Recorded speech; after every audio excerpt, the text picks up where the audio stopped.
Aryanad Kottakkakam ward member Sreeja ആത്മഹത്യ ചെയ്തു. ആര്യനാട് ഗ്രാമപഞ്ചായത്തിലെ കോട്ടയ്ക്കകം വാർഡ് മെമ്പറായ ആര്യനാട് കോട്ടയ്ക്കകം പേഴുംകട്ടയ്ക്കൽ വീട്ടിൽ 47 വയസ്സുള്ള ശ്രീജ എസ് ആണ് ആത്മഹത്യ ചെയ്തത്. UDF വാർഡ് അംഗമാണ്. ഇന്ന് രാവിലെയാണ് സംഭവം.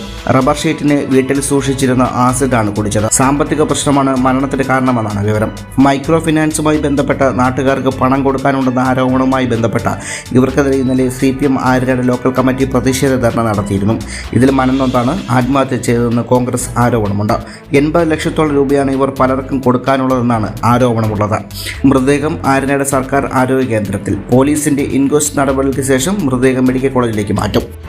ശ്രീജ മെമ്പർ ഇന്ന് രാവിലെ ആത്മഹത്യ ചെയ്തത് അവരുടെ സാമ്പത്തികമായ കുറച്ച് കടബാധ്യതകൾ ഉണ്ടായിരുന്നു.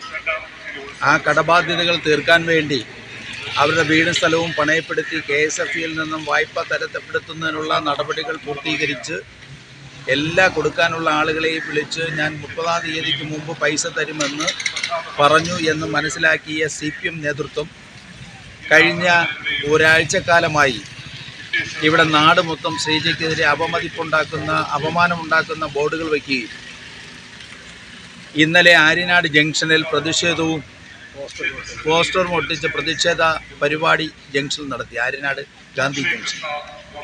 ആ പരിപാടിയിൽ പഞ്ചായത്ത് പ്രസിഡന്റ് പ്രസംഗിച്ചത് കട്ട മുതൽ തിരിച്ചു നൽകിയാൽ കള്ളിയല്ലാതാകുമോ എന്നുള്ളതാണ്. കട്ട മുതലല്ല, കടം വാങ്ങിയ തുകയാണ്. അത് തിരികെ കൊടുക്കുന്നതിന് വേണ്ടിയിട്ടാണ് തനിക്ക് ആകെയുള്ള വീട് സ്ഥലവും പണയപ്പെടുത്തി പണം തിരിച്ചു കൊടുക്കുവാനുള്ള നടപടിയുമായി ശ്രീജ മുന്നോട്ട് പോയത്. ഒരു സ്ത്രീയെക്കുറിച്ചും ഒരിക്കലും പറയാൻ പാടില്ലാത്ത തരത്തിലാണ് ഇന്നലെ ആര്യനാട്ട് പഞ്ചായത്ത് പ്രസിഡന്റ് അടക്കമുള്ള ലോക്കൽ കമ്മിറ്റി സെക്രട്ടറി അടക്കമുള്ള നേതാക്കന്മാർ പ്രസംഗിച്ചത്. ഇന്നലെ രാത്രിയിൽ അവരുടെ ഭർത്താവ് ഞങ്ങളോട് പറഞ്ഞത്, രാത്രി മൊത്തം കരച്ചിലായിരുന്നു, ഞാൻ ഇന്ന് ജീവിച്ചിരുന്നിട്ട് കാര്യമില്ല, എന്നെക്കുറിച്ച് ഇത്രയും മോശമായ തരത്തിലാണ് പ്രസംഗിച്ചത്. ഞാൻ കഴിഞ്ഞ 5 മാസം മുമ്പ് വരെ എല്ലാവർക്കും പൈസ വാങ്ങിയ ആളുകൾക്കെല്ലാം തന്നെ പണം തിരിച്ചു കൊടുക്കുകയായിരുന്നു, പലിശ തിരിച്ചു കൊടുക്കുകയായിരുന്നു. എല്ലാവർക്കും എത്രയോ മാസമായി ഞാൻ പലിശയ്ക്ക് പൈസ വാങ്ങിച്ചു, എല്ലാവരുടെയും പലിശ കൊടുക്കുകയായിരുന്നു. എനിക്ക് കൊടുക്കാൻ കഴിയാതെ വരുമ്പോഴാണ് എൻ്റെ വീട് സ്ഥലവും പണയപ്പെടുത്തി ഞാൻ പണം തിരിച്ചു കൊടുക്കുവാൻ ശ്രമിച്ചത്. ഞാൻ ഇനി ജീവിച്ചിരുന്നിട്ട് കാര്യമില്ല, എന്നെ അത്ര കണ്ട് അപമാനിച്ച് ഞാൻ ആത്മഹത്യ ചെയ്താലും അവർക്ക് കുഴപ്പമില്ല എന്ന തരത്തിലാണ്. ഞാൻ ഇനി ആത്മഹത്യ ചെയ്യാതെ ജീവിച്ചിരിക്കുന്നതിൽ കാര്യമില്ല എന്നുള്ള കാര്യം പറഞ്ഞുകൊണ്ടുള്ള കരച്ചിലായിരുന്നു ഇന്നലെ രാത്രിയിൽ മൊത്തമായിരുന്നു എന്നാണ് ശ്രീജയുടെ ഭർത്താവ് ഞങ്ങളോട് പറഞ്ഞത്. എന്താണെങ്കിലും ഇതിനേക്കാൾ വലിയ കൊള്ള ആര്യനാട്ട് നടന്നിട്ടുണ്ട്. CPMൻ്റെ നേതൃത്വത്തിൽ ആര്യനാട് സർവീസ് സഹകരണ ബാങ്കിൽ നിന്നും 16.5 കോടി രൂപ മോടിച്ചുകൊണ്ട് പോയിട്ടുണ്ട്. ആര്യനാട് കുടുംബശ്രീയിൽ നിന്നും ലക്ഷോപലക്ഷം രൂപ കള്ള ഒപ്പിട്ട് ആ സംഘത്തിലെ ആളുകൾ അറിയാതെ മോഷ്ടിക്കപ്പെട്ടിട്ടുണ്ട്. അന്ന് കട്ട മുതൽ തിരിച്ചു നൽകി ബാങ്കിനെ കബളിപ്പിച്ചെടുത്ത വായ്പ അടച്ചിട്ടുണ്ട്.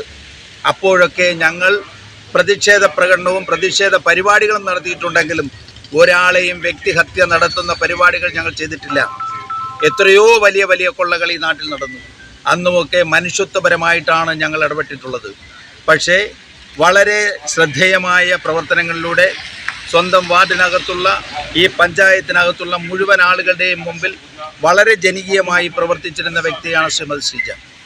ഏത് വാർഡിൽ കൊണ്ടുനിന്ന് നിർത്തി മത്സരിപ്പിച്ചാലും ഞങ്ങൾക്ക് വിജയിപ്പിക്കുവാൻ കഴിയും എന്ന ആത്മവിശ്വാസത്തിലാണ് ഞങ്ങൾ പാർട്ടി ശ്രീജയുടെ കാര്യത്തിൽ മുന്നോട്ട് പോയത്.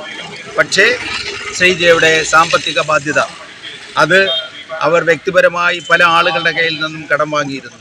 അത് ഒരു പക്ഷേ ശ്രീജയുടെ അറിവില്ലായ്മ മൂലം വട്ടിപ്പലിശയ്ക്ക് വാങ്ങിയതിൻ്റെ അളവ് കൂടിപ്പോയതുകൊണ്ടാണ് ശ്രീജയ്ക്ക് ഈ ദുർഗതി ഉണ്ടായത്. ശ്രീജയുടെ വീട്ടിൽ പോയി ബഹളം വെച്ചവരൊക്കെ തന്നെ വട്ടിപ്പലിശയ്ക്ക് പണം കൊടുത്തവരാണ്. അങ്ങനെയാണ് നേരത്തെ ശ്രീജ ഒരു ആത്മഹത്യാ ശ്രമം നടത്തിയത്.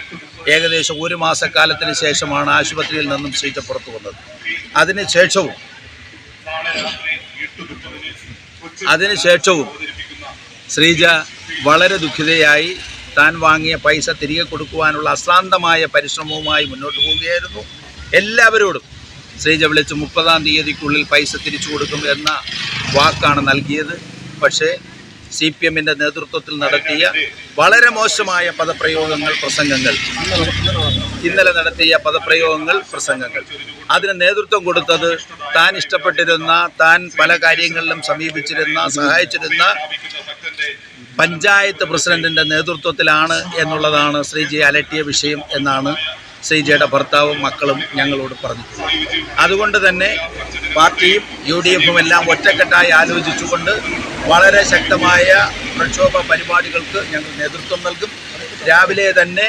ഇന്ന് രാവിലെ തന്നെ ഈ ശ്രീജയുടെ കൊലപാതകത്തിന് ഉത്തരവാദികളായവരുടെ പേരിൽ കൊലക്കുറ്റത്തിന് കേസെടുക്കണമെന്ന് ആവശ്യപ്പെട്ടുകൊണ്ടുള്ള പ്രക്ഷോഭ പരിപാടികളെക്കുറിച്ചാണ് ഞങ്ങൾ ആലോചന നടത്തുന്നത്. അത് ഉടൻ തന്നെ അതിൻ്റെ കാര്യത്തിൽ ഞങ്ങൾ ആലോചിച്ച് തീരുമാനമെടുക്കും.